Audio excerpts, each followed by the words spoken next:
The Pacific Ocean blob, as is described on the PowerPoint slide behind me. And the other thing that's very topical right now is the rather sad impact of the White Island volcano off the east coast of New Zealand recently. That went up with a big bang and killed a few people. Anyway, then quite recently there was an article in it was in a local press here in Australia about an extraordinary event in the Pacific Ocean, where temperatures are reportedly have gone up in a blob between 4 to 6 degrees. Now, for the Pacific Ocean to warm in a small area, well, it's not a small area, it's a pretty large area like that. That's a big ocean. That's a big temperature increase.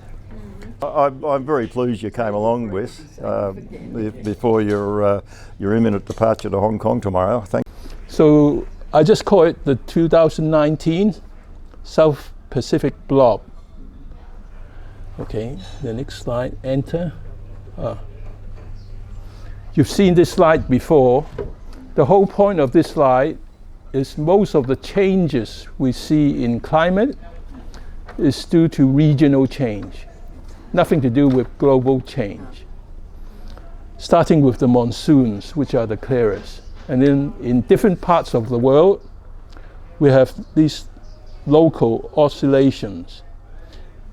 And what controls your Australian rainfall is this Indian Ocean dipole, which I have talked a little bit about most of the time. Okay, that's a bit of introduction. Now, I've been interested in these ocean heat waves by looking at the sea surface temperature provided by NOAA. So every 2 or 3 days, they put maps of the world, global maps, with sea surface temperature anomalies. And as a result of this warm North Pacific Ocean over a 2-year period in 2014 to 2016, so this is the topic that I spoke about, ENSO. This very long ENSO, which is possibly related to several volcanic eruptions in the Pacific, including the one south of Tokyo, which is the most important. This heat wave article, in fact, came out in National Geographic in September 2016. They call it ocean heat wave. And they said, a giant patch of warm water known as the Blob shocks the Pacific in what some fear is a preview of future oceans. But what caused this, they think, is anthropogenic global warming. Oh dear. And all these different types of marine life died as a result. They basically vanish and replaced by more tropical, subtropical species caught off the coast of Alaska, including squids and things like that. And this is the volcano that caused this hot water blob. South of Tokyo, 940 kilometers, lasting more than 2 years. Based on checking the sea surface temperature, the first sign of the hot seawater coming to the surface near to this location was March 2013. And it didn't end until August 2015, so it's relatively long. Wow. And it affected the hot water circulation in the North Pacific Ocean. And the gyres, if you have at high latitude hotter seawater than even near to the equator, this will result in slowing down of your equatorial currents. Cooler water will tend to try to move around to cool down this hot water. So circulation change. And usually that results in pressure distribution. And the hot blob, just like the current one in the South Pacific, anticyclonic condition because of the hot water hanging around for long periods. Okay. And more recently, the hot blob I talked a little bit about last time, the Southwest Indian Ocean hot blob, which I used to explain the tropical cyclone season, one of the most severe one in the past record in 2018. And there's no doubt, based on the sonar, it came from this new submarine volcano. 6 months ago, when they surveyed the sea bottom, they couldn't find it. But after 6 months, it has developed into an 800-meter high volcano, 5 kilometer in diameter, and you can actually see the plume coming up the water column because the water depth is more than 1,000 meters. So the French oceanographer surveyed this. So this is as good as proof that it's definitely caused by a submarine volcano.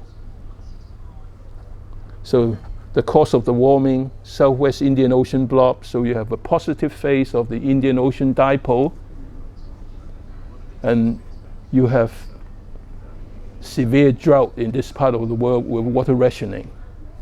So there's a logical explanation. Now, moving to this South Pacific blob, this is actually from a researcher, University of Tasmania, who was involved in submarine volcanism. She organized a conference in Hobart a couple of years ago. I tried to get there, but I have no more money, no funding, so I was going to push the climate change angle from submarine volcanism. But she did the surveying of this part of north of the North Island of New Zealand, and you can see the Kermadec arc has lots of active volcanoes, including Heffery. And believe it or not, according to Carey and others, Carey is actually a female earth scientist. I was wondering whether she's related to the expanding Earth, Sam Carey, a very famous professor from the University of Tasmania. I tried to email her to find out, but she never responded. Oh, you could probably Google it. Yeah. You see White Island there? The recent cruise with a side trip to see the volcano. So it's all part of this active ridge. And where is White Island relative to that ridge? There it is. I think that's it. Just there, Yeah. in line with it. But the Heffery volcano was supposedly erupting over the 19th of July 2012, some years ago now. And it's thought to be the biggest silica ridge because of the thickness of the crust in the past century, according to this paper in Science that I've read. So submarine volcanism as a cause is underestimated, that's for sure. That explains a lot. When a pilot was flying to one of the islands in the Pacific, the pilot spotted this unusual color of the seawater, and they took photographs of it, and they passed it on to someone from University of Queensland Technology. And it turned out to be a huge piece of pumice, which eventually, I think, get waterlogged and sunk to the bottom of the sea. Some get dispersed by the currents and so on. So this is not uncommon. So submarine volcanism. And from the surveying work that Carey did, this was all from her work. This is an enormous crater-like feature with 19 vents. The papers don't seem to report this. No. But Science magazine, I think if you read these magazines, then you see it. You can actually Google it and find all this information, including the paper. Right. So a total of 19 vents was identified in the Heffery submarine volcano, according to Carey. There are other eruptions in 2019. Actually, some of my project students are so hooked on volcanoes these now. They have all graduated. In their spare time, they search for this type of information and send it to me. You've taught them well. Oh, they get excited. The idea is to find new things. So 2 examples. August the 8th, 2019. So this is off Tonga. Again, floating pumice. And this is October 14th, actually my birthday. So I remember that one. But I was not born in 2019, that's for sure. Of course not. Yeah. Okay. And there are more. I think when I look at this, how can this be a submarine eruption? But this is in fact closer to our current calendar, 7th of November 2019, another eruption of Tonga. And these are done by satellites. There are plumes coming up in the water column. So there's all this activity going on not so far away from the North Island. So new islands have been created when they say that the old ones are And then 9th of December, this cruise ship with the side trip to White Island. White Island is very close to sea level. And this type of volcano is particularly unpredictable because of the seawater getting into the fissures and so on. But what would be interesting is to look at the seismicity record and see whether there's a possible link to this eruption, which is not a very big one, but it's obviously very important if you're on the rim of the crater. Big enough to kill, what, 16 people? Yeah, I think the sulfur dioxide, and I think it will burn you, that's for sure. poisonous gases. So I showed this, I think, on the 12th of December, Yes, correct. and I actually pointed out at the time there's actually a North Pacific blob Yes. which reappeared in June. And some people think it's bigger than the 2014-2016 blob, again causing this very hot water. But this time, if you look more closely, you can see that there's some cooler water in between Japan and Eastern Russia and so on. So whether part of the heat came from the Hawaiian chain of volcanoes, if they are submarine, so who knows? So what does that mean? No one has identified the source of the heat. But maybe if we look at Argo, the data buoys, maybe we can find something possibly. But the Southwest Indian Ocean blob, we know for sure is from Mayotte. From where? Mayotte, the French island. It's this island, I think, between Madagascar and the East Africa coast. So 6 months ago, they surveyed the sea bottom and they couldn't find anything. But 6 months afterwards, the volcano has come up from the sea bottom 800 meters. So this results in a positive Indian Ocean dipole. Hot on this side, the western side, and cooler on the other side. And whether the pressure affected your rainfall in Australia.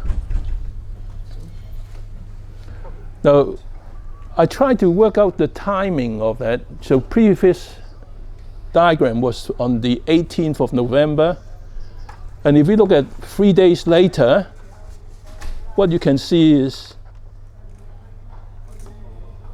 Tonga may have been responsible for this slight warming of the surface water. If I go back, Yeah. you see Yes. it's not so hot.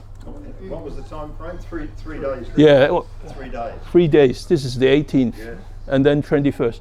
So between the 18th and the 21st is when the hot water start coming up to the surface.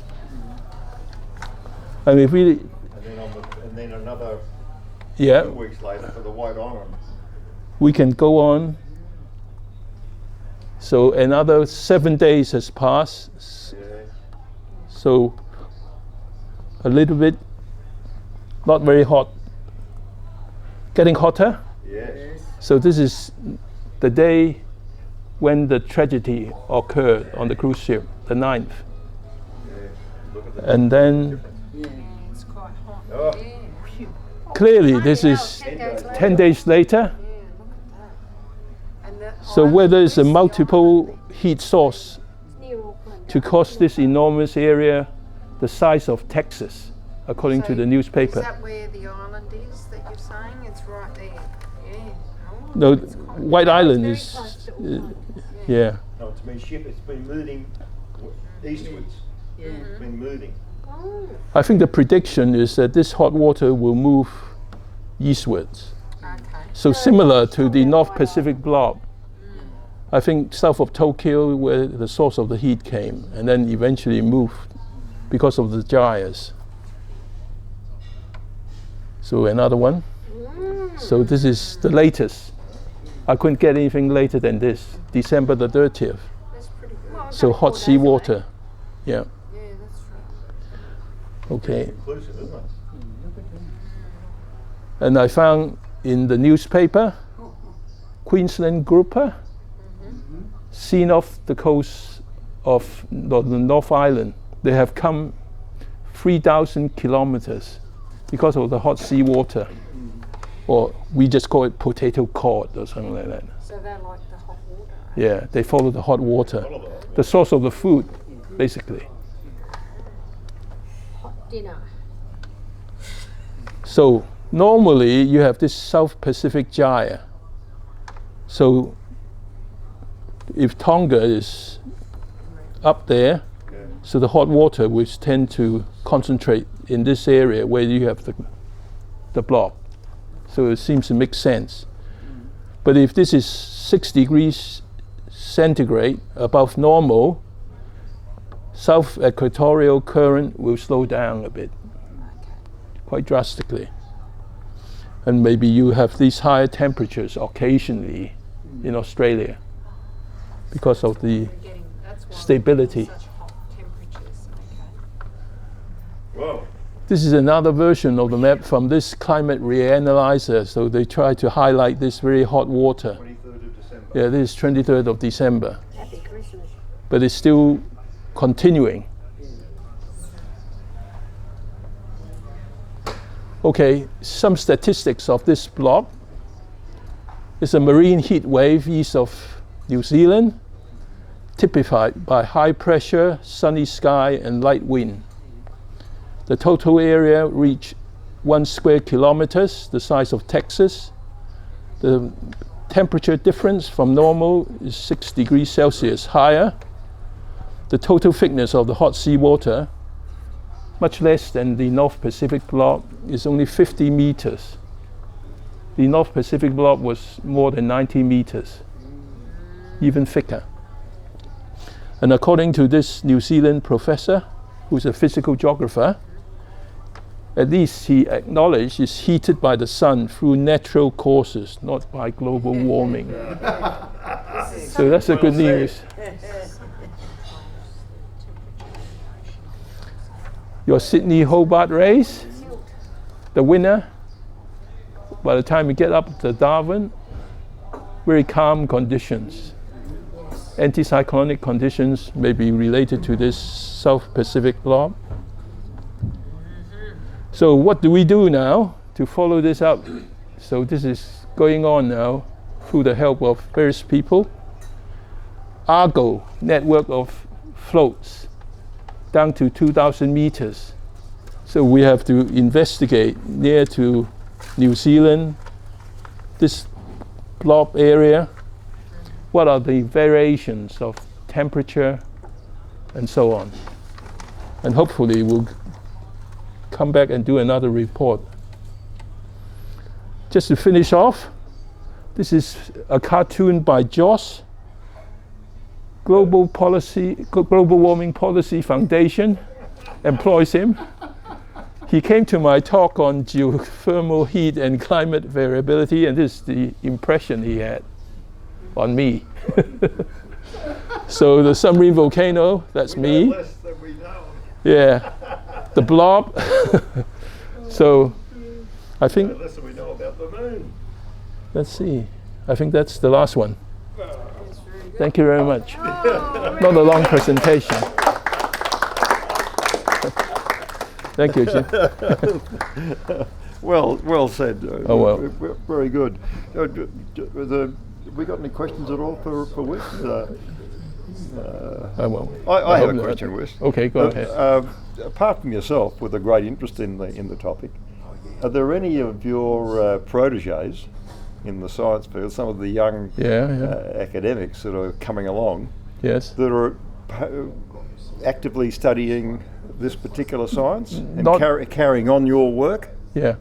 I used to teach an Earth System Science MSc program. And these are students who did a project under my supervision. And I always push these topic, volcanoes and climate. And they became interested to do a project under me, and they got interested. Yeah. So there's 4 students. And these are the 4 students regularly emailing me when they find something interesting. And where are they located, Wyss? In Hong Kong. Ah, they're all in Hong Kong. Yeah. Yeah. You can't encourage them to visit Australia from time to time? I think one day when they are better managed, I think. I try to encourage them actually to move overseas, maybe to finish their study as a PhD student somewhere, because I know some sources of funds available. There's an international working group called VIX, stands for Volcanic Impact on Climate and Society. It's part of the past Global Change project. I always been a player of international projects, and this is the one closest to my interest, even though most of them are not talking about submarine volcanism. They're talking about cooling effect of volcanoes. But I'm I'm considered quite rare. Submarine volcanoes. Yes. Well, another question, Wyss. As that Pacific Ocean blob that you very effectively highlighted with those very graphic pictures and showing the intense increasing temperature up to 6 degrees, that's extraordinary. Yeah, this is based on the reports. Yeah, that's extraordinary. As that moves in that anti-circular motion toward South America, what's the likely impact upon our climate in Australia? When you have hot water, you're bound to have compensation through cold water appearing somewhere else, upwelling. Upwelling, yeah. So I think what we need to do is look at the regional variation of this hot and cold water, and then hook up with the wind direction data and the pressure. I think these are very important parts that we should look at. Usually with satellite images we can see something. Yeah, they're very effective. But then we should look at the cloud distribution, which affects weather. Yes. I think without looking at cloud patterns, it's very difficult, especially predicting rainfall. I think this is very interesting area, I think, to look into cloud behavior. But severe tropical cyclone is another thing. I think Fiji is hit by a tropical cyclone, category 2. Just recently. Just recently. Yeah, that's right. So is it due to the blob? Yeah, the warmth in the water causing the... But is it coming from the right direction? Yeah. That's what I want to know. But we have to put all these together to make it convincing. Yeah. But looking at the records of the past is a very good way to learn about these things. Where it's heading in the future.